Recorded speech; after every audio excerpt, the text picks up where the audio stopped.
हिंदी की प्रतिष्ठित एवं सर्वप्रिय लेखिका शिवानी जी की कहानियों की श्रृंखला में आज सुनिए उनकी लिखी हुई कहानी दो स्मृति चिन्ह। तो शुरू करें कहानी दो स्मृति चिन्ह। बिंदु की आंखों में नींद नहीं थी। उसने बड़ी ललक से गहरी नींद में डूबे अपने पति को निहारा।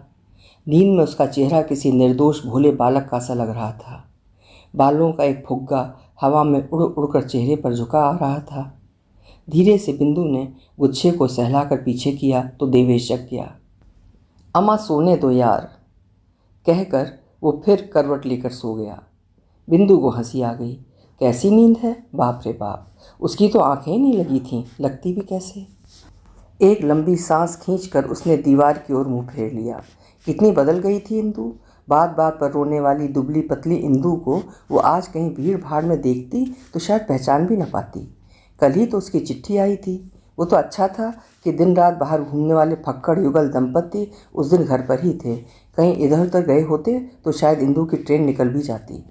8 वर्षों से बिछुड़ी बहन को क्या वो फिर देख पाती। उसकी आंखें बार बार भर आ रही थीं। बाबूजी, सगी माँ और 5 बहनों ने तो उसे दूध की मक्खी सी समझकर दूर फेंक दिया था। वो मरी है या जिंदा, क्या कभी किसी ने खोज खबर भी ली थी। बड़ी दी के लड़के का विवाह हुआ। दूर दूर के आत्मीय स्वजनों को भी साड़ियाँ बांटी गईं, पर सगी छोटी बहन को 2 अक्षर कोरे निमंत्रण के भी नहीं भेज सकीं। मंजली दीदी तो उसे बुला सकती थीं। उनकी तो दोनों देवरानियाँ विजातीय थीं, एक पंजाबी दूसरी बंगाली, पर उन्होंने भी पुत्र के जनेऊ का निमंत्रण नहीं भेजा। तीसरी बहन तो पति के साथ विलायत भी घूम आई, पर 8 वर्ष पहले अपनी सहेली के भाई से अंतरजातीय प्रेम विवाह करने वाली बिंदु को क्षमा नहीं कर सकी। मायके ने उस दक्ष कन्या की स्मृति पर कोलतार की झाड़ू ही फेर कर रख दी। बरेली वाली मामी ही उसे सारी खबरें देती रहती। मायके रिश्ते में एक स्नेही मामी का ही क्षीण सूत उसके आंचल से बंधा रह गया था। मामी को भी जीभ का कैंसर हो गया था और वो तागा कभी भी टूट सकता था। फिर अचानक इंदु की वो प्यारी सी चिट्ठी आ गई थी। उसकी सबसे छोटी और सबसे प्यारी बहन, उसका विवाह हो गया है, ये सूचना मामी ने दी तो पति से छिपकर एकांत में खूब रोई थी। कितनी सुंदर थी इंदु, और एक सड़े से क्लर्क को ब्याह दी गई। इंदु के विवाह में तुझे बुलाने को मैंने तेरी माँ को पटा लिया था, पर तेरे दुर्वासा से बाबूजी ने तो मुझे चीर कर रख दिया, मामी ने लिखा था। बोले, खबरदार जो स्कूल बोर्डी को बुलाया, हमारे लिए तो वो मर खप गई। ब्राह्मण की बेटी बनिए की बहू बनने गई तो कहो वहीं बनी रहे। ये ठीक था कि उसने पारंपरिक श्रृंखला को चूर कर देवेश जालान से विवाह किया था, पर क्या वो सुखी नहीं थी। ससुर का वैभव, पति की ऊंची नौकरी, नौकर चाकर, मोटर, फ्रिज सब उसके करतल पर धरे थे। ऐसा सुख क्या उसे अपने समाज में मिलता। पर फिर भी एक अदृश्य कांटे की चुभन रह रहकर क्यों सालती रहती थी। क्यों वो उस कांटे का सिरा खींचकर नहीं निकाल फेंकती।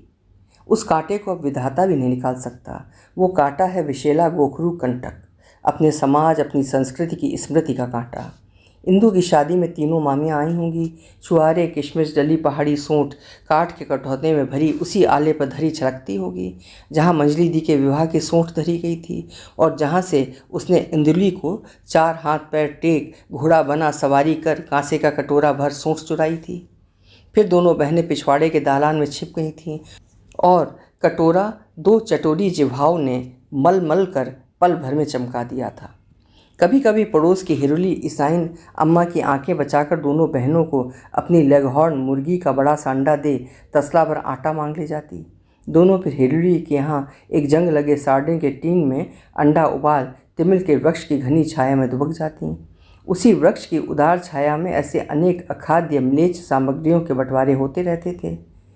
बहन की निगरानी में सार्डिन टीन की तीखी धार में उबले अंडे को समान भाग में विभक्त कर उसके नमक लेकर आने तक न खाने की विद्या कसम दिला बिंदु लौटती तो दोनों कटे भागों की पिलौंदी संदिग्ध अवस्था में नुची मिलती। स्पष्ट रहता कि उसकी अनुपस्थित में छोटी बहन की लोलो जिह्वा धैर्य की लक्ष्मण रेखा लांघ चुकी थी। पिलौंदी खाकर तूने फिर हाथ में बैठाई। इंदुली, खा विद्या कसम, बिंदु कहती। विद्या कसम। इंदुली कसम खाने को अपने रसीले हृदय द्वय फैलाती और नन्ही जीभ की नोक में लगी जर्दी के बिंदु को त्रैलोक के दर्शन हो जाते। फिर तो खूब झोंटा पकड़ा पकड़ी होती। ऐसी झपट जलेबी आने पर भी होती थी। बाबूजी कभी कभी कचहरी से जलेबी का दोना ले आते। आले पर धर कर हाथ मुंह धोने जाते तो इंदुली चुपचाप आकर किसी वैम्पायर की भांति जलेबियों का रस समुद्र पल भर में सोख बड़ी बहन के लिए जलेबियों का अस्थि पंजर मात्र छोड़ जाती। पर बिंदु बहन की भांति नासमझ और लालची नहीं थी।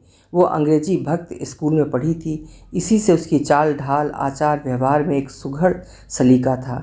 उसके मामा अंग्रेजी स्कूल में क्लर्क थे और उन्हीं की कृपा से उसे बिना फीस दिए ही सीनियर कैम्ब्रिज पास कर लिया था। वो छुट्टियों में घर आती तो फर्राटेदार अंग्रेजी बोलने वाली अपनी बिटिया को देखकर बाबूजी खिल उठते। आ गई हमारी अंग्रेज बिटिया, अब अपनी इस गंवार बहन को भी अंग्रेजी बोलना सिखा दे। इसे तो पास पड़ोस से कच्चे सेब खुबानी चुराने से ही फुर्सत नहीं मिलती। इंदुली बिदक जाती, हमें नहीं सीखनी अंग्रेजी, जरा सप्तमी में लता और राम के रूप बता दे नांदी तो हम भी जाने। वो बड़े गर्व से हिल हिल कर लता के रूप याद करने लगती। संक्रांति को अम्मा गुड़ डालकर आटे के गुलगुले ढाल तलवार और फूलों बनाकर घी में तलती।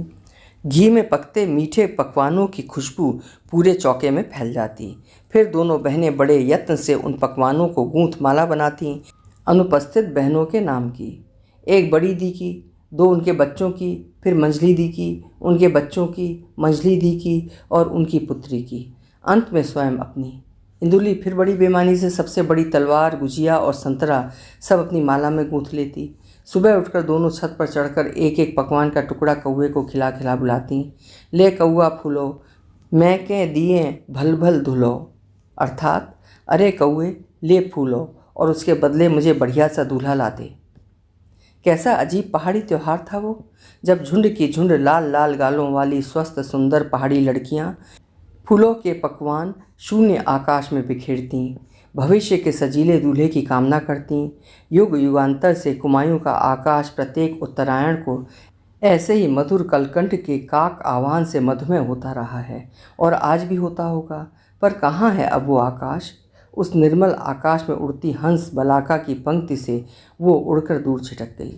अब तो वो सोने के पिंजरे में बंद राजा की मैना है। उसके ससुर कनाडा में टिम्बर के व्यापारी हैं। दोनों देवरों ने विदेशी युवतियों से विवाह कर लिया था। वो पति के साथ विदेश जाती और समुद्र तट पर इंद्रधनुषी छाते की छाया में दो दो गिरह की कंचुकी और बित्ते भर की रंगीन बिकनी में आलू के पापड़ सी सूखती औंधी लेटी सास और देवरानियों को देखती तो सिहर उठती। पास ही में कैनवास की कुर्सी पर मुंह में चुरुट लगाए ससुर बैठे रहते। उनका बचकाना सा सूप सा टोप, लाल पीली धारीदार कॉपीन और लाल नंगी पीठ देखकर कोई नहीं कह सकता कि वो भारतीय हैं। वर्षों से विदेश के प्रवास ने उनका रंग रूप भी विदेशी सांचे में ढाल दिया था। देवेश तो समुद्र को देखते ही कपड़े समुद्र तट पर पटक बच्चे सा किलकता कूद पड़ता। पर लाख समझाने पर भी सास ससुर की अनुपस्थिति में बिंदु ससुर कुल की सूर्य स्नान की परंपरा नहीं निभा पाती। मूर्खा सी खड़ी ही रहती। उसकी सास की उस पर विशेष कृपा थी। उन्हें विदेश में रहते रहते 20 वर्ष हो गए थे। इसी से भारत से ब्याह कर लाई गई सकुचाती सुंदरी पुत्र वधू के सलज्ज आचरण पर पहली बार में मुग्ध हो गईं। स्वयं उनकी पुत्री, जो भारत में शिक्षिता होने पर भी भारतीयता नहीं ग्रहण कर सकी, उनके लिए अब बहुत बड़ा सिरदर्द बन गई थी। वो भारत के ही किसी प्रसिद्ध होटल में रिसेप्शनिस्ट थी। उसी की मैत्री बिंदु को इस घर में लाई थी। सास की लाडली बहू थी बिंदु, पर वो बेचारी तो अब एक दूसरे ही प्रकार के लाड़ के लिए तरसने लगी थी। मंझली दी की सास का सा लाड़, क्षणे रुष्टा क्षणे तुष्टा। एक दिन मायके आई तो तीनों बच्चों की माँ मंझली दी को नैनीताल के फ्लैट में बहनों के साथ आलू की टिकिया खाते देख लिया तो वहीं पर चीर कर रख दिया था। बेहया, कैसी सिर उगाड़े रंडियों सी घूम रही है? क्यों इसी चटोरेपन के लिए मायके आती है तू बहू? मंझली दी के हाथ की टिकिया नीचे गिर पड़ी थी और थर थर काँपने लगी थी बेचारी। पर उसी सास ने 7 तोले की पचलड़ भी तो बन गढ़वा दी थी मंझली दी को। स्कूल के जलसे में उसी हार से सजी इंदुली को चांदी का बड़ा सा कप मिला था। बड़ी दी की सफ़ेद रेशमी साड़ी पहन इंदु सरस्वती बनी थी। आज वही इंदु आ रही थी। टोकरी भरकर उसने स्टेशन के लिए 3 ही बजे तैयार कर ली थी। 1 दर्जन उबले अंडे थे। जी भरकर जर्दी खाएगी इंदुली। गर्म गर्म जलेबियों का अंबार था। बस एक ही चीज़ नहीं मिल पाई थी और उसी चीज़ पर तो इंदुली ही नहीं, भारत की प्रत्येक प्रांत की इंदुली मर मिटती हैं, हरी हरी अमियाँ। एक तो पहाड़ पर अमियाँ सदाई मोती के मोल बिकती थी, कभी छठे चम्हाए छठी नामकर्म में दोनों बहनों को दुवन्नी चवन्नी का आर्थिक लाभ होता तो भागती सब्जी मार्केट। कभी कभी तो दोनों की सम्मिलित धनराशि एक ही अमियाँ जुटा पाती, फिर उसे छील कर नमक चुपड़ बारी बारी से चाटा जाता। चाटने की क्रिया में भी दुष्टा इंदुली की जिह्वा में न जाने कैसे बत्तीसी उगाती। इंदुली बड़ी कुशलता से बत्तीसी अंकित कर अमिया का अंश छिपाकर बहन को थमाती, पर बिंदु दंत क्षत देखकर हंस देती। आज अमिया मिलती तो टोकरी भर कर ले आती। कोई बात नहीं, साथ में इंदुली का नन्हा पुत्र भी आ रहा था, उसके लिए कई मिल्क बार चॉकलेट रखना भी नहीं भूली थी। बिंदु स्वयं उसके कोई संतान नहीं थी, इसी से अनुभवहीना बिंदु ये नहीं जानती थी कि 10 माह का भगिनी पुत्र एक साथ उतनी चॉकलेट नहीं पचा सकता। पति को लेकर वो स्टेशन पहुंची तो गाड़ी आ चुकी थी। वातानुकूलित डिब्बों में सफ़र करने का अभ्यस्त उसका अनाड़ी पति उसकी बहन को उन्हीं डिब्बों में ढूंढ रहा था, पर वो तेज़ी से आगे बढ़ गई। वो जानती थी कि एक क्लर्क को ब्याही गई उसकी बहन जो किस डिब्बे में मिलेगी। हाथ में भारी टोकरी लटकाए वो इधर उधर देखती जा रही थी। कभी बक्सों का अंबार बनाए किसी कुली से टकरा जाती तो वो झुंझला उठती। इस प्रकार के रेलम पेलम में घुसपैठ का उसे अभ्यास नहीं था। जब कभी पति पत्नी किसी यात्रा पर जाते, 2-3 नौकर स्टेनो उनका रिजर्वेशन कराते थे। वो बढ़ती जा रही थी। अरे नांदी नांदी री, यहाँ हूँ मैं। एक खिड़की से कोहनी तक रेशमी लाल भरी चूड़ियों भरी गोरी कलाई ने सिग्नल सा चमकाया। ठीक वैसी उत्तेजित पुकार जैसे उसे छत से मुर्दा या बारात दिख जाने पर खींच लेती थी। नांदी नांदी री, यहाँ हूँ मैं। उसकी आंखें भर आईं। खिड़की से वही प्यारा चेहरा बाहर निकल आया था। कितनी प्यारी हो गई थी छोकरी। लाल गाल और खडक की धार सी तीखी नाक। एकदम शाहनी लग रही है तू तो इंदुली, बड़ी दी का लटका आ गया है तुझमें। डिब्बे के यात्री आंख फाड़े दोनों बहनों के मिलन को देख रहे थे। एक थी दुबली पतली सलीके से पहनी गई साड़ी, विदेश का सिला कोट, हाथ में चौकोर बटुआ, कानों में हीरे के कर्णफूल, सिने जगत की जगमगाती तारिका सी द्युतिमान। दूसरी गोल मटोल गोरी लतर पतर इधर उधर से खुली जा रही साड़ी, कमर से टिकाया गया गदबदा शिशु, चाल ढाल बोल चाल सब में नगद पहाड़ी लटका। ये मेरी नांदी हैं। एक सलज मुस्कान से इंदुली ने बिंदु का परिचय करा, अपने गोल मटोल पति को आगे ढकेल दिया। अपनी 1 वर्ष की सर्वथा नई तोंद पर नीचे ढलकती पैंट को खींचकर उसने हाथ जोड़े। पत्नी को 3rd क्लास के डिब्बे के पास खड़ी देख आश्चर्य से देवेश भी न जाने कब आकर खड़ा हो गया था। और ये तेरे जीजा जी हैं। बिंदु ने हंसकर बड़े स्वाभाविक ढंग से पति का परिचय कराया। आप लोग आज यहीं रुक जाइए ना, देवेश ने कहा। नहीं जी, इसी काशी एक्सप्रेस से हमें पहुंचना होगा। बड़ी गंवारू मुद्रा में कंठ में अटके कफ के गोले को नथुने खींचकर इंदुली के पति ने कंठ नली से स्वर सहित बाहर खींचकर पच्चे से थूक दिया और खखार कर बोला, वैसे तो हमारे सेक्शन ऑफिसर पहाड़ी हैं, बड़ा ख्याल रखते हैं, पर ड्यूटी इज ड्यूटी। भगनी पति के दंतस्थ स की मार बिंदु के लिए असह्य उठी। क्या देखा होगा बाबूजी ने इस भुस्से में। पैंट संभालता हुआ वो फिर बोलने लगा, इंदु की बड़ी इच्छा थी आपसे मिलने की, इसी से चिट्ठी डाल दी। बड़ा कष्ट हुआ आप लोगों को। 8 वर्ष बाद मिली दोनों बहनों के मुंड रेलगाड़ी की खिड़की का सेतु बनाकर आसपास सटे फुसफुसाने लगे थे, पर किसी बकवास को सुनने के लिए उनके पास समय नहीं था। क्या बड़े जीजा जी को सचमुच लकवा मार गया? हाँ, बेचारे पहिया लगी कुर्सी पर बैठे दिन रात गूंगो करते रहते हैं।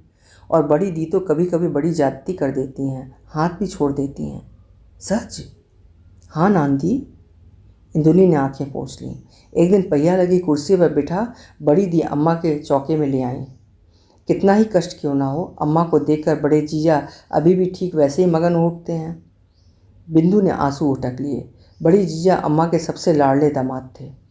बस उन्होंने वहीं बैठे बैठे सब गीला कर दिया। असल में निचला धड़ सुन्न हो गया है। कुछ गोंगो तो कर रहे थे बेचारे, पर अम्मा समझ नहीं पाई। बड़ी दी आई तो आओ देखा ना ताओ 2 झापड़ धर दिए। बेचारे रोने लगे। दोनों बहनों की आंखें एक साथ भर आईं। बड़ी दी के शासन प्रिय स्वभाव ने उन्हें विवाह के दिन से ही पक्षाघात के असंख्य झटके दे दिए थे, पर गऊ से सरल जीजा दिन रात हंसते ही रहते। कितने उदार थे बड़े जीजा। होली आती तो उनकी गद बना देती थी चुलबुली सालियाँ। वे एक गाल पर कीचड़ गोबर कोलतार पोतती तो वो बड़े उत्साह से दूसरा गाल बढ़ा देते। बड़ी दी बुरी तरह झुंझला उठती। रेल के इंजन का सा चेहरा बना दिया है मरियों ने, और इनके लड्डू फूट रहे हैं। अब कैसे छूटेगा ये रंग? लाओ कहीं से पेट्रोल, तब तरासूंगी ये लंगूरी चेहरा। फिर तो बीसियों फटकार, तीखे पत्थर के जामे और शीशी भर पेट्रोल के साथ जीजा जी का चेहरा छील कर रख देती बड़ी दी। संध्या को बंद संवर कर मलमल का कुर्ता और चिट्टा पजामा पहनकर बड़े जीजा चेहरा रगड़े जाने की व्यथा को भुलाकर हंसते मुस्कुराते फिर ससुराल पहुंच जाते। पर यत्न से लगाया गया सेंट भी पेट्रोल की बदबू को छिपा नहीं पाता। मंजली दी भी हींग किसी छौंक देने में एक ही थी। देख रही इंदुली बिंदुली, बड़े जीजा आज कुमाऊं मोटर यूनियन की बस का सा पेट्रोल छोड़ रहे हैं। बड़ी दी ने 1 गैलन पेट्रोल से नहलाया है इन्हें। ही हंसकर बड़े जीजा मंजली साली से एक ऐसा अश्लील मजाक कर बैठते कि बेचारी भाग जाती। इंदु बिंदु जीजा के हाथ से पहाड़ी गुजिया से भरा ढोंगा छीन लेती। कैसी कैसी डबल गुजिया रहती थी, सौंफ, काली मिर्च और गुलाबी खोए मेवे से ठसाठस भरी खस्ता गुजिया। मुंह में धरो तो गलकर बताशा। हाय, कहाँ गए वो गुजिया बनाने वाले और खिलाने वाले? पूरी गुजिया को मुंह में भरकर फूफा कहो तो 5 रुपया दूंगा, जीजा बड़े गर्व से घोषणा करते। फिर तो एक एक गुजिया मुंह में ठूंस फूफा जी कहने के प्रयास में सुंदरी सालियाँ जीजा जी को थूक से भर देती। हंसी के फुहारों से घर भर जाता। बिंदु से कहते थे दिल की प्यारी, और इंदु थी उनकी लाल बेगम। सहसा प्लेटफॉर्म पर खड़ी दिल की प्यारी और रेलगाड़ी की खिड़की से झांकती लाल बेगम गहरी उदासी में डूब गईं। पर अचानक दोनों की उदासी का बादल स्वयं ही छट गया। इंदुली का नन्हा पुत्र मौसी की लाई चॉकलेट को हाथ से मसलकर पूरे चेहरे पर पोत रहा था। देखो नांदी इस बंदर को। न जाने क्या सोचकर नन्हे बंदर ने एकदम अपरिचित सुदर्शन नए मौसा की ओर हाथ फैला दिए। आ कह बिंदु ने उसे गोद में उठा लिया। वो बार बार देवेश की गोद में जाने को मचल रहा था। मत देना नांदी, उनके कपड़े सान देगा, इंदु ने कहा। पर तब तक 2 नन्ही हथेलियों की 10 उंगलियों की मोहर का ठप्पा देवेश के विदेशी कोट पर लग चुका था। लाओ इधर दीदी, इंदु ने खिसियाकर अपने 10 से पुत्र को खिड़की के भीतर खींच लिया। माँ की गोद में आते वो उद्यमी बछड़े की भांति साड़ी खींच कर ऐसी निर्लज्ज याचना करने लगा कि तरुणी माँ सकुचा गई। रुक जा, भागे पिलाती हूँ भी। वो आंचल खींचकर शैतान बच्चे को इधर ढांपती तो वो दोनों पैरों की साइकिल चलाकर उधर का आवरण गिरा देता। अनाड़ी माँ को बार बार परेशान करता। वो आनंद से अमृत की घूंट घुटक रहा था। ए इडियट, सब दिख रहा है, ठीक से ढांक, बिंदु ने छोटी बहन को फुसफुसा कर डपटा। इंदु के पति ने सुन लिया। वो हंसकर बोला, क्यों रे नॉटी बॉय, मम्मी को क्यों परेशान कर रहा है बदमाश? भगनी पति की ओछी हरकतों से बिंदु का खून खौल रहा था। जब से गाड़ी रुकी वो निरंतर अपने नथनों की दुनाली से न जाने कैसा बारूद निकाल कर गोलियां बनाता हवा में छिटका रहा था। फिलदीपिक, मन ही मन बिंदु भुनभुनाई। बड़ा प्यारा बच्चा है, देवेश ने कहा। सचमुच ही मोम का पुतला था इंदुली का पुत्र। उस पर चॉकलेट चर्चित चंद्रमुख और भी प्यारा लग रहा था। क्या नाम रखा है इसका? बिंदु ने जानबूझकर अपना प्रश्न बहन से पूछा। पर उत्तर देने फिर बातूनी भगनीपति बढ़ाया। सुरेश बाबू, बड़े शैतान हैं, सुरेश चंद्र जोशी, बहुत बदमाश है, बहुत।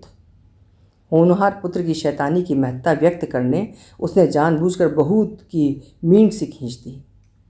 क्या देख रही है तू इंदुली? बिंदु ने हंसकर पूछा। उसकी बहन उसे एकटक निहार रही थी। तुम्हारा कोट नांदी गजब का है, कहाँ सिलवाया? इन्होंने मुझे भी सिलवा दिया है एक, पर नैनीताल के दर्जी तो सीजन में कपड़े का सत्यानाश करके रख देते हैं, बिगाड़ कर धर दिया। अरे तुझे पसंद है? ये तो मैं पिछली बार अमेरिका से लाई थी, ले तू रख ले। मैं तो इसी जून में फिर अमेरिका जा रही हूँ, बनवा लूँगी। बिंदु ने सचमुच कोट खोल दिया। नहीं नहीं नहीं, इंदु सकुचा कर कोट लौटाने लगी। ले लो ना, इतने प्यार से दे रही हैं। इंदुली के बोधे पति ने हंसकर फिर बाएं नथने में पूरी उंगली घुसेड़ दी। After all she is your sister. उसने फिर एक स की कटार मारी और कोट थाम लिया। गाड़ी ने सीटी दे दी थी।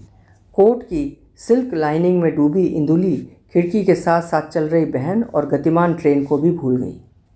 टाटा करो सुरेश बाबू, टाटा। उसका पति जबरदस्ती पुत्र का हाथ हिला रहा था। चिट्ठी लिखना, अच्छा। एक साधारण सा कोट पाकर ही प्रसन्न छोटी बहन को देखकर बिंदु का जी भर आया। ब्लाउज से झांकती इंदुली की मैल से पीली सस्ते ब्रेजियर की डोर को उसने देख लिया था। उसकी एक एक ब्रेजियर $6 की थी। कैसी सुंदरी बहन थी उसकी, और बाबूजी ने कैसे जंगली को ब्याह दिया। पर अपने सुखी संसार और पति पुत्र में डूबी इंदुली की आंखों में कैसी तृप्ति थी। गाड़ी की तेज गति से बिंदु पिछड़ गई। बार बार यात्रियों के सामने उसे नंगी करने के अपराध में सुरेश बाबू को एक चांटा जड़ उसके पिता की गोद में पटके जाते बिंदु ने देख लिया था। अभागी, ऐसे हीरे को भला कोई फूल की छड़ी से भी छूता है? काश ऐसा गोल गदगदा बालक उसी गोद में होता। कैसी गत बना रखी थी फुहड़ इंदुली ने। नन्ही नन्ही प्लेटें उभार कर स्मोक किए बपतिस्मा की एड़ी तक ढकने वाले सफ़ेद फ्रॉक सिलती उसके लिए। सफ़ेद कुकुरमुत्ता के छत्ते सी झालरदार मोनेट। क्यों जी, दूसरी गाड़ी से कोई दूसरी बहन आ रही है क्या? पति ने कहा तो वो खिसिया कर मुड़ गई। तुम्हारे भगनी पति तो एकदम जांगलूस हैं यार, per your sister is quite a mouthful, Devesh ने अपनी आनंदी लटके में कहा। छी, न जाने क्या बकते हैं आप तो। दोनों घर पहुँचे और रात के खाने का समय आया तो बिंदु के गले के नीचे एक गस्सा भी नहीं उतर पाया। वो स्वयं अपनी मूर्खता खूब समझ रही थी। जो छोटी बहन अपनी गृहस्थी के आनंद उत्सव में रंगरेलियां मना रही थी, उसके लिए वो भला क्यों मातम मनाए? पत्नी के गुमसुम व्यवहार को देख देवेश समझ गया कि आज वो कतई मैत्री के मूड में नहीं थी। एक बार उसने बड़े लाड़ से पार्श्व में लेटी बिंदु के उदास चेहरे से अपना चेहरा सटाया, फिर करवट बदल कर लेट गया। थोड़ी देर में वो खर्राटे लेने लगा। बिंदु की आंखों से नींद उड़ गई थी। कभी देखती अम्मा का उदास चेहरा, क्या सुख देखा बेचारी ने। कृपण बाबूजी ने कभी एक ढेला भी तो नहीं धरा उसके हाथ में। बड़ी दी, मझली दी और संजली दी अपनी ससुरालों से आती तो अम्मा बेचारी न जाने कहाँ कहाँ से मांग तूंग कर उनकी विदा का सामान जुटाती। हर त्योहार में बहनें अपनी ससुराल के लिए लूट खसोट की सामग्री जुटाने आ धमकती। कभी हरेला, कभी दशहरा, कभी रक्षाबंधन। कुंवारी दो छोटी बहनें इंदु और बिंदु भुनभुनाती रहती। क्या जानती नहीं ये कि अम्मा के पास कुछ भी नहीं धरा है? बिंदु की अंग्रेजी नम्रता की शिक्षा उसकी जीभ पर ताला डाल देती, पर मुखरा इंदु चटपट चांटे से धर देती। ए दीदी, तुम लोग अम्मा के तन की धोती भी खुलवा लोगी? इधर उधर ब्याह में मिली अपनी साल भर की सहेजी धोतियों की संपत्ति को अम्मा अमानुषिक औदार्य से लुटा देती। चुप कर मुंहजली, अम्मा उसे डांट देती थी। उन सुंदरी रंडियों का साया पड़ा है इस पर, तभी जबान लड़ाती है। अम्मा जब इंदु के जन्म की प्रतीक्षा कर रही थीं, सामने के मकान में लखनऊ से 7 वेश्याओं की मंडली अपनी परम सुंदरी सखी लक्खी जान को लेकर हवा बदल के लिए आई थी। लक्खी को असाध्य क्षय रोग हो गया था और उन दिनों क्षय रोग की एकमात्र औषधि भवाली के देवदारू वृक्षों की ठंडी बयार थी। लक्खी उन मधुमक्खियों के छत्ते की रानी थी। निरंतर 7 माह तक अम्मा उठते बैठते उन्हें देखती। क्या रंग था उन अंगूरी बेगमों का और गंधर्व किन्नरियों का स्वरूप। इसी से उनकी ही छाया इंदुली पर भी उतर आई। कहते हैं गर्भावस्था में जैसा रूप देखो वैसा ही बालक में भी उतर आता है। भगवान उनका स्वभाव मत देना इसे। भोली अम्मा आकाश के अदृश्य देवता की ओर हाथ जोड़ मनाती। वाह वाह सासू जी, तभी तो हमारी लाल बेगम को उठाकर मुंह में धरने को मन करता है। बड़े जीजाजी एक आंख मींच कर बालिका इंदुली की ओर दोनों बाहें फैला देते, फिर तो भुतनी उन्हें नोच खसोट कर ही रख देती। एक एक घटना बिंदु को घुटनियाँ खिला रही थी। जैसे बचपन में खूब गोल गोल घूम धप से बैठने पर दिमाग बनाने लगता था, ठीक वैसे ही माथा घूम रहा था। ट्यूमर हो गया है अम्मा को, इंदुली कह रही थी। कभी कभी तो रक्त कुंड में पड़ी रहती हैं। बड़े जीजा की असाध्य बीमारी भी बेचारी के लिए एक बहुत बड़ी मानसिक चोट रही होगी। सबको हंसाने और दिन रात हंसने वाले आनंदी स्नेही बड़े जीजा अम्मा के लाडले दामाद थे। हाय, उसके सुंदर काठी के ऊंचे अगले सुदर्शन जीजा क्या सचमुच ही अपंग होकर कुर्सी पर गोंगो करते होंगे? रामलीला में 10-10 सजे धजे मुंडों का मुखौटा लगा रावण बनते थे जीजा, और कभी कभी आधी रात को रामलीला समाप्त होने पर स्त्रियों की भीड़ में अपनी दोनों सुंदरी सालियों को पहचान जोगी वेश में रावण सजे जीजा भिक्षा का खप्पर तान सुरीले स्वर में चौपाइयाँ गाते दोनों को गोदी में उठाकर नाचने लगते। जनता उनके स्वाभाविक अभिनय के इस रसीले लटके को देखकर हंसते हंसते लोटपोट हो जाती। आज बार बार लक्ष्मण रेखा के बाहर आने का अनुरोध करते उस रावण का सुरीला कंठस्वर उसे स्मृतियों के घेरे से बाहर खींच रहा था। दिल की प्यारी बेचैन करवटें ले रही थी कि कहीं किसी का बच्चा कुनमुनाया। पर बच्चा भला किसका होगा? दूसरे फ्लैट में रहते थे विधुर रिटायर्ड मेजर नेगी। तीसरे में थी डॉक्टर झाबू वाला। बुढ़िया डॉक्टरनी भी अकेली ही रहती थी। बच्चा फिर रोया। वो उठी, ड्रेसिंग गाउन डाला, द्वार खोला तो ठिठक कर रह गई। एक ऊंचे ऊंचे पहिए वाली चमकीली बाबा गाड़ी में अपने गुलाबी कंबल को पद प्रहार से दूर ढकेलता एक नन्हा सा सुकुमार शिशु कुनमुना रहा था। उसे वैसा ही सफ़ेद लेस लगा एड़ी तक का बपतस्मी लबादा पहनाया गया था जो बिंदु अपने काल्पनिक शिशु को दिन रात पहनाती रहती थी। उसने लपक कर बच्चे को गोद में उठा लिया। हाय, कितना प्यारा बच्चा है! इतनी सुबह सुबह कौन रख गया इसे यहाँ?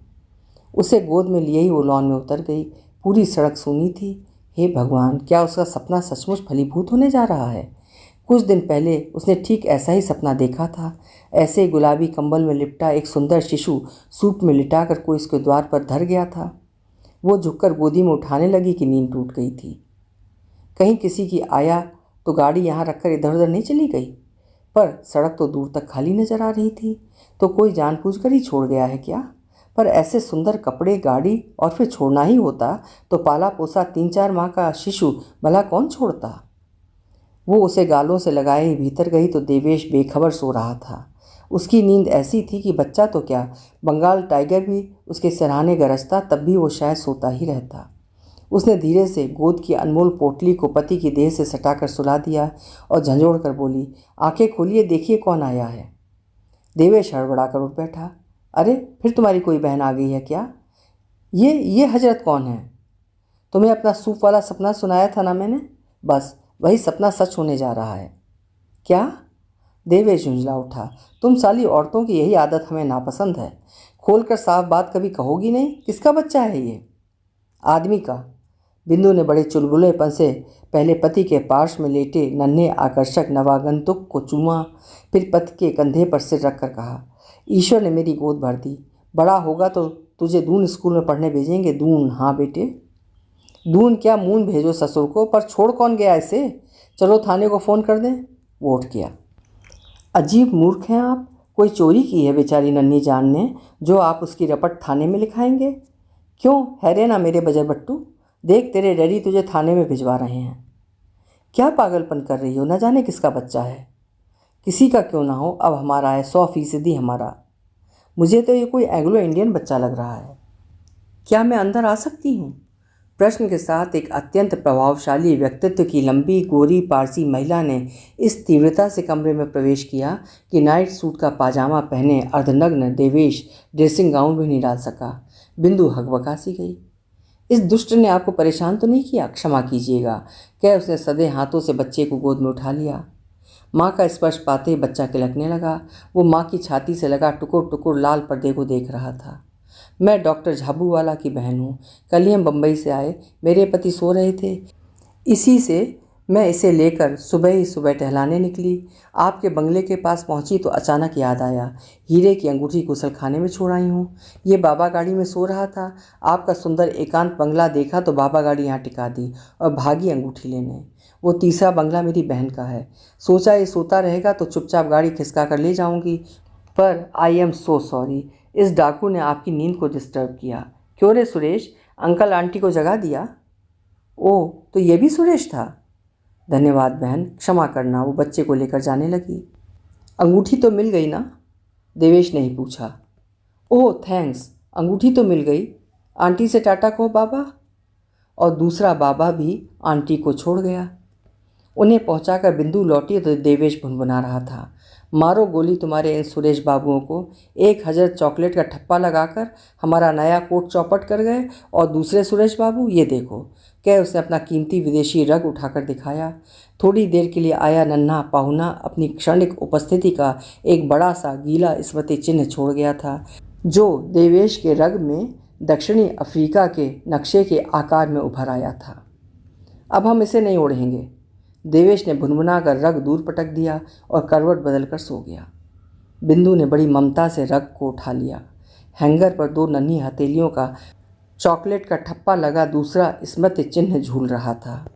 बिंदु नहीं भुनभुना सकी। उसके तो जी में आ रहा था वो उन दोनों स्मृति चिन्हों को सुनहरे चौखट में मढ़ अपने जीवन के रिक्त कक्ष में टांग दे और दिन रात निहारती रहे।